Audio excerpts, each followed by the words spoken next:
Hey y'all, Tuffins here. Got a new review for you of the Perplexing Orb from Treefall Studios. It's an excellent puzzle platformer. It packs a great little physics punch. If you're a nerd like me and like physics, you are going to control none other than the Perplexing Orb with your one and only goal of rolling your way through to the finished pull without falling to your demise. The game's going to offer a variety of modes to jump into right off the start. You can go directly into a new single-player game, which is where you're going to find a brief tutorial and then 60 single-player levels to make your way through. You can hop into a couch co-op game against your friends where your goal is to make it to that finished pull before your competition, or you can access the extras and bonus features menu and try your hand at some more challenging types of puzzles.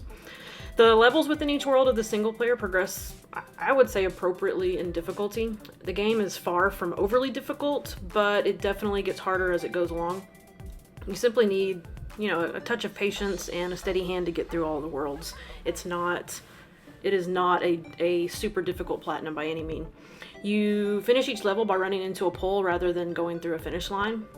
Sometimes running into that pole is awkward, so you need momentum to knock it over, so I found myself more often than not having to kind of roll back to hit it, and it's a skinny little thing, so yeah, that was an interesting kind of different dynamic to an end goal, but I enjoyed it.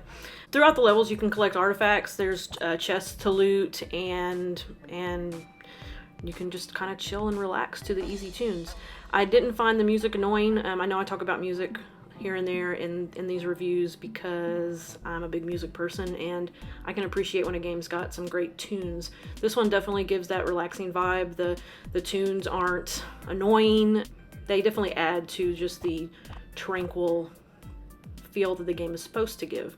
But that being said, there are some rage moments definitely when the orb continuously is falling off of a very steep path.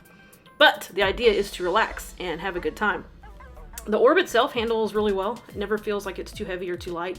It adjusts exactly when I expected it to, and it never really felt like if there was an error, it was the game's fault. I always felt like it was my fault, which I like. I like knowing that if I'm incapable of doing something, it's my fault and not an issue of game mechanics. So, the orb is touchy, but not in a way that's not appropriate, in my opinion, of the way the game was supposed to go. So, yeah, it's nice. In the couch co-op area, you're given kind of a little added bonus of these power-ups you can use against your competition. For the purpose of this video, I made my girlfriend jump in and help me with it. She did not have fun. It made her angry. She is not a gamer, and she had trouble getting down just one of the paths, and you can see that later in the video. It's comical, but yeah, you're given these you're able to get these power-ups where you can either enlarge other players' orbs, shrink them down, or even just like knock them clear off the path, which makes it kind of cool, especially when they're doing better than you, and then you can just be like blast them off onto the side and swing in for the win. So it's pretty neat. Trophy-wise, the game's super simple. Platinum's not going to take you more than an hour, unless you have some rage moments, break of control, that sort of thing. But you shouldn't have those kinds of issues. You should be good.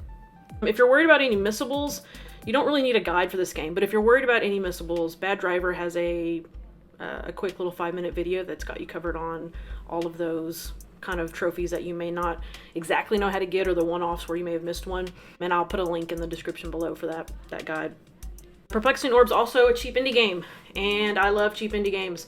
You can get this guy on the North American store for $5.99, and I believe it's releasing soon to the European store, but I don't have details on when or how much that's going to be, or if there's going to be an additional list for that, so just keep an eye out on that.